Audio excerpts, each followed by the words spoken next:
Welcome to this video tutorial on creating quality task boxes.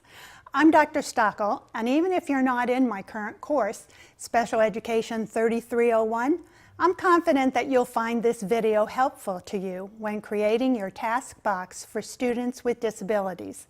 In this video, I will cover 5 essential ideas for creating a quality task box and then provide you with several suggestions. There are 5 essential ideas that you want to keep in mind when you're making a task box. The first of these 5 essential ideas are that the box has to be something that the student has already learned, a skill or a concept that's an already learned skill. The second thing is that you need to determine the necessary and practical skill or concept that the student needs to practice. Third, ensure the task can be successfully completed independently. Use durable materials and organize and label the task box with an interchangeable symbol. And I will give you some more examples of what I mean by these essential ideas after we start the demonstration. You start with a clear plastic box. And what I'd like for you to do is to make sure that it's this size. In the syllabus, the dimensions are listed in the syllabus, so you can see what size you need to get. But they do have these boxes at Walmart for about 94 cents. The next thing you need to do is identify a necessary or a practical skill for the student to practice independently. So some concepts might be to follow a pattern or sort objects by attribute, and that means sort them by color or by shape, size, or texture. You might also want them to assemble items or match a problem to a solution, such as 2 plus 2 equals, and then 4 would be the other part that they would match it. You might have them match symbols or even categorize, like a wrench and a screwdriver. They would put in a little container that said hand tools. When you write the directions for the task, make sure you use simple text and pictures, because most of the students will not be able to read. They need to make sure that they understand the directions without calling someone to help them. So here's an example. You can see the directions just say, "To complete this task, I will." That's as much text as you need to put on the directions. And then the student has pictures of each step in order to fulfill the task. And this direction strip or piece of paper needs to fit into the task box. All the contents must fit within a gallon plastic bag.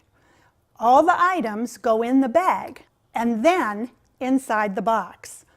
All must be durable, laminate, covered items. So that is, if you have a paper item that you cut out that's made out of construction paper or heavy-duty paper, you're going to have to laminate that so that it'll be durable, because the student will use it over and over again. You also want to make sure you put your name inside the plastic bag. And then the plastic box with all the materials inside has to be free of any labels or decorations. Okay, so you don't want to put anything on the outside of the box, and you don't want anything attached to the box itself.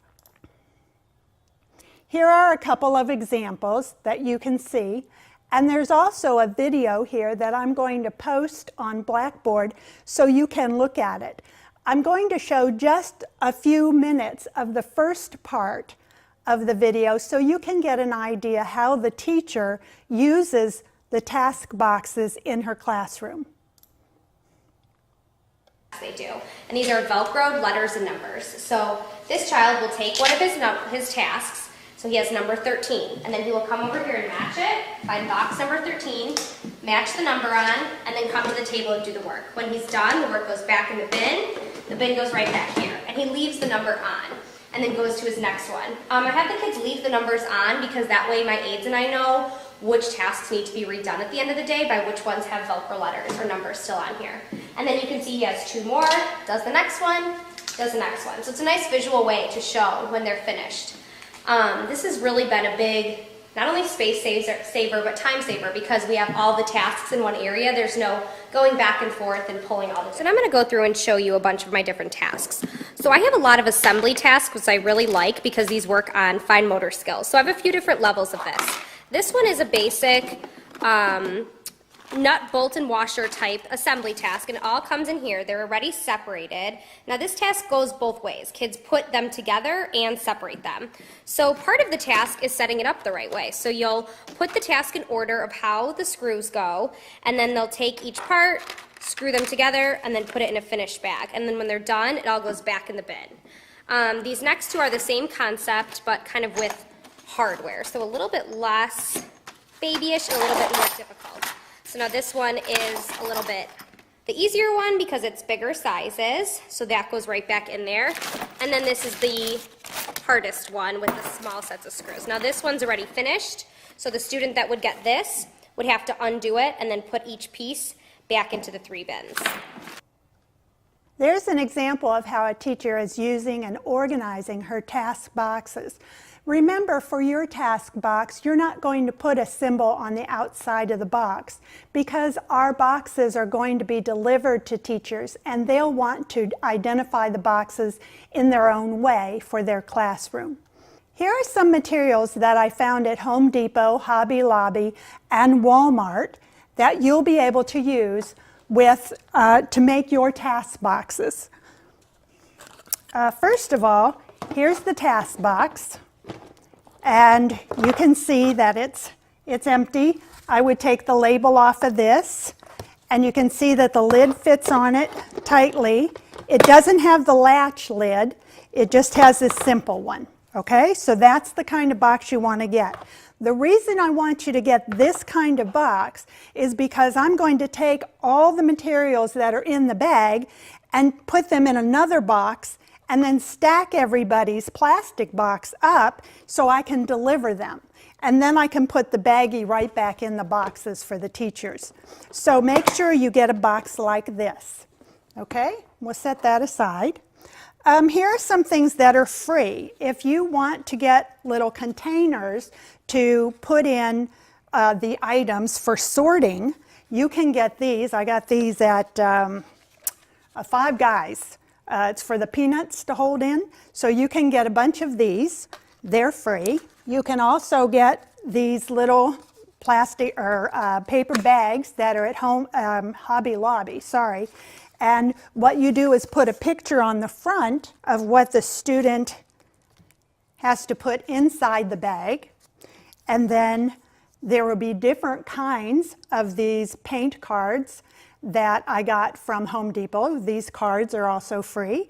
And so you just take these, mix them up with some other ones, and have several of these bags with the item that they have to match. And then they put it inside the bag.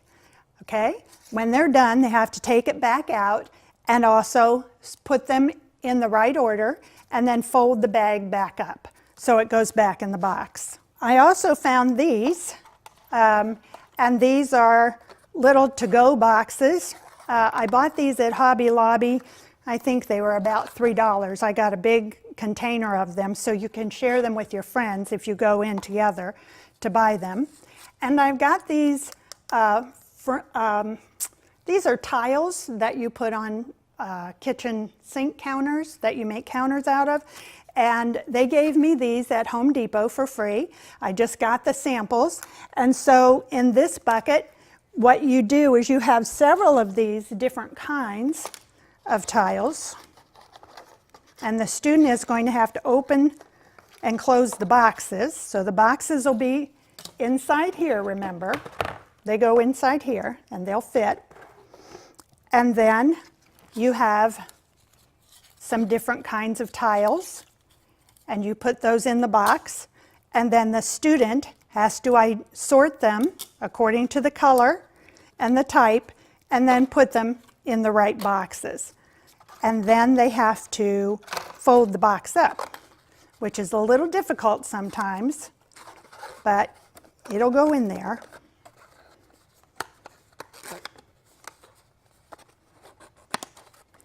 And then that's one. Oops, that one didn't stick. Let's go in here again. There we go. And that's one box. And so you can have 3 or 4 or 5 of these that will fit in the task box, okay? And along with the tiles. These little boxes I got at Home Depot. And they came in a large bag. I think the boxes themselves were like $3, so they're not very expensive. They have an edge on the side. You open it up, and inside you can see there are some washers. In the other bucket, you can see that this one contains the tiles, so they can sort the tiles in this one. I think there's some more items in here. Yes, these are the screws, or the,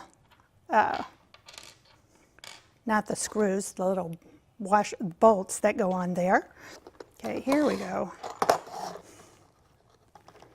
So 3 or 4 of these little boxes will fit inside the big box. And then here you see the bolt. And the student puts the washer on and then screws the nut on the end of it. And then you have one completed one. So I have several in here. And then when they're done, they put them in the correct box. Put the lids back on and put them back in the container. This one takes a little more effort, but not a lot of effort to do this one. And again, I went to Home Depot, and they have these sample boards. They allowed me to take as many as I wanted for free. What I did was I drilled a hole in the board. And here are the containers I used to put them in.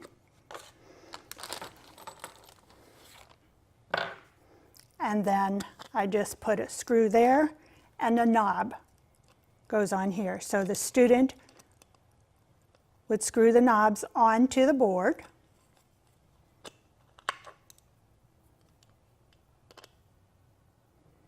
You see, it's good for fine motor control. You can tell how good mine are. So here we go. There's one, and then they put the other one next to it. Now you could have them match the ones so they're both the same, or you could have them make a different one. It's up to you how you want to do it. I did get enough of them so on one it would look the same. And you kind of want to do it on the same board, the same kind of handle, because it's supposed to resemble like a drawer. So if they had to put screws and knobs on drawers, they'd be able to know that they should both be the same knob. Okay? So that's another item you might want to make. And this is the plastic bag, the gallon bag.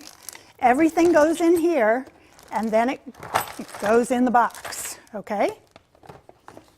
Now remember, the directions have to be in the bag as well. And we've talked about how the directions have to have text and pictures. And here's how you're going to use the directions. I just put up here, for this task I will, and 3 dots. And then I would take a picture with my phone of each step in the task, and then put those pictures on here so they could see it.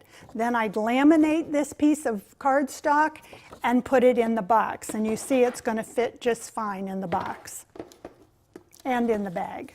I have this big box. Let me just see if I can put this up here. And you can see in it, I'll show you here, Velcro. You need to have Velcro because that helps make things stick if you're going to have them stick pictures on cardstock or something like that, use Velcro rather than glue, because you can take them off and change them. Here we have carpet samples, and these are great. These I got at Hobby Lobby. They also gave them to me free. Have a whole bunch of them. And what you can do with these is that the student may have to match the indentation. This carpet piece has a different texture than this one does. And so you may ask them to find the other pieces that have the texture on them and match the texture. You might want them to find the one that has the texture and the same color. Okay, so they're the same here. Or you might want them to find the depth, okay, to feel how dense the material is, how thick it is, and find ones that are the same thickness. So you can make it more difficult for older students. You don't have to always match by color. You can match them by texture, thickness, thinness, and you can also cut them in half. The way I cut this one was I used a box cutter, but be very careful, make sure you cut it on the garage floor or a sidewalk or something so it doesn't rip what's underneath it. And then if you make them smaller, you can fit them on cardstock, and so you put this one on the cardstock with Velcro, and then the student matches this one to Velcro. You can make patterns that they have to follow. So if you cut this in half and cut another one in half, then perhaps they have to find one like this, and then another one like this, okay? So they would have to copy the pattern or make the next one. They also provided me with some samples for hardwood floors, and these they can match as well, okay? Or you can use the knobs that I showed you earlier and drill a couple holes in them and have them work with those, okay? In the paint department at Home Depot, this is getting to be like a commercial for Home Depot, but anyway, they support us quite a bit. So in the paint samples, these of course are free. That's a good thing. You can get the ones with the images on them and the color. So they can match the color and the image on some. Others, you can get just the plain color. They can match the color. Or you can make it harder and have them sort and match the different tones. So they have to be careful because they're not all exactly the same color, but they're going to have to be able to discriminate between the different tones of color. And so that's a little harder skill than it is just to find all the brown ones or all the green ones. Okay? All right. And I think I have one more item to show you. Here's the takeout boxes that are at Hobby Lobby. Don't forget these. Those are at the burger place. You can get those. And I think that's about it. The only thing I want to remind you to do is that think about what concept you want the student to understand and to practice, and make sure that when you use a task box with students, because you'll be making them and using them in your classroom, you want to make sure that the students can do the box by themselves. It's something that does not need a teacher to do with them, because it's like homework. They're supposed to practice what they've already learned. So if the student can't put the task box items together in the correct order, then they have not mastered that skill, and they shouldn't be getting a task box like that. So again, make sure you teach the skill and the student has mastered it, then they practice independently over and over again so they don't lose that knowledge, okay, and it stays with them. Okay, and that's about it. If you have any questions or comments and you want to email me, my email address is nx as in x-ray, s as in Sam, 016 @shsu.edu. You can email me and ask me questions. Even if you're not in my class, go ahead and email me about the task box.